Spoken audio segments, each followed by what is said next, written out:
Baik, Assalamualaikum warahmatullahi wabarakatuh. Saya Talita Kuratoain Pasaribu dengan NIM 24136134 akan mempresentasikan hasil laporan pemetaan kadastral saya dengan judul Elaborasi Aplikasi Bumi ATR BPN. Langsung saja ke dalam presentasinya. Pertama, ada bab 1 yang berisi pendahuluan. Tanah merupakan sumber daya strategis di Indonesia, penting untuk aspek ekonomi, sosial, dan budaya. Pemetaan kadastral bertujuan menentukan batas, lokasi, dan status hukum tanah secara akurat guna kepastian hukum. Bumi ATR BPN adalah platform digital geoportal yang dikembangkan untuk memudahkan akses data spasial pertanahan secara transparan dan akurat. Di sini juga terdapat rumusan masalah. Itu yang pertama, apa saja fitur utama yang dimiliki oleh Bumi ATR BPN dan bagaimana mendukung pelayanan pertanahan. Lalu, seberapa efektif Bumi ATR BPN dalam mendukung program pendaftaran tanah sistematis lengkap dan pengelolaan data nasional. Yang ketiga, tantangan dan hambatan pengembangan aplikasi ini. Yang keempat, pengaruh Bumi ATR BPN terhadap transportasi dan akuntabilitas tata kelola pertanahan. Yang terakhir, kontribusi aplikasi ini terhadap reformasi agraria digital. Selanjutnya, apa hubungan pemetaan kadastral dan website atau aplikasi Bumi ATR BPN? Pemetaan kadastral menghasilkan data batas yang legalitas tanah. Bumi ATR BPN menjadi platform digital untuk menyebarkan dan mengakses data tersebut secara interaktif.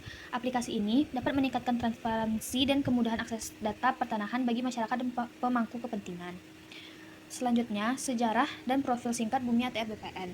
Bumi ATR BPN direncanakan sejak tahun 2010 dan diluncurkan sekitar tahun 2012 oleh Kementerian ATR BPN. Tujuan awalnya untuk menyediakan peta interaktif dan data pertanahan yang akurat dan terintegrasi. Selanjutnya, aplikasi ini dikembangkan serta menerima penghargaan Bumandala Kanaka dari Badan Informasi Geospasial pada tahun 2023. Selanjutnya ada gambaran umum aplikasi Bumi. Aplikasi Bumi adalah geoportal aktif interaktif yang menampilkan data pertanahan dan tata ruang berbasis web.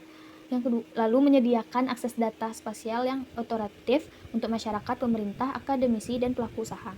Adapun tujuan pengembangan Bumi yaitu menyediakan data pertanahan terbuka dan meningkatkan transparansi layanan. Kedua, mendukung kebijakan one map polisi dan mencegah tumpang tindih pemanfaatan lahan.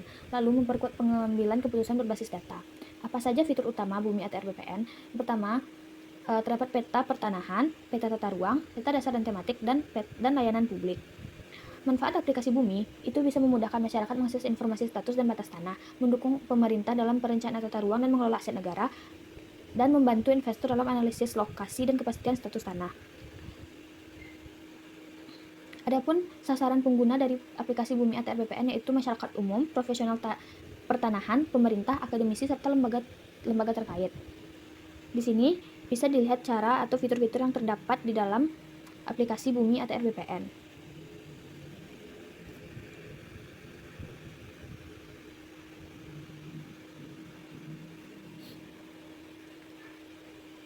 Kelebihan dari aplikasi Bumi ATR BPN yaitu akses lebih mudah dan gratis, fitur pencariannya lengkap, user friendly, dukungan layanan publik dan pemerintah. Sedangkan kekurangannya, Bumi ATR BPN memiliki data yang kurang lengkap, potensi tidak kesesuaian dengan lapangan, dan keterbatasan akses fitur tertentu. Sedangkan dibanding dengan aplikasi lain, Bumi ATR BPN lebih lengkap dan lebih resmi untuk data pertanahan nasional. Kesimpulan dari materi yang saya buat hari ini yaitu pendaftaran tanah memberikan kepastian hukum dan perlindungan hak bidang tanah. Aplikasi Bumi ATR BPN mempercepat transparansi dan memudahkan akses data pertanahan. Dan diperlukan sosialisasi, peningkatan layanan, dan pemanfaatan teknologi digital untuk mendukung tata kelola pertanahan yang baik. Sekian dari presentasi saya. Wassalamualaikum warahmatullahi wabarakatuh.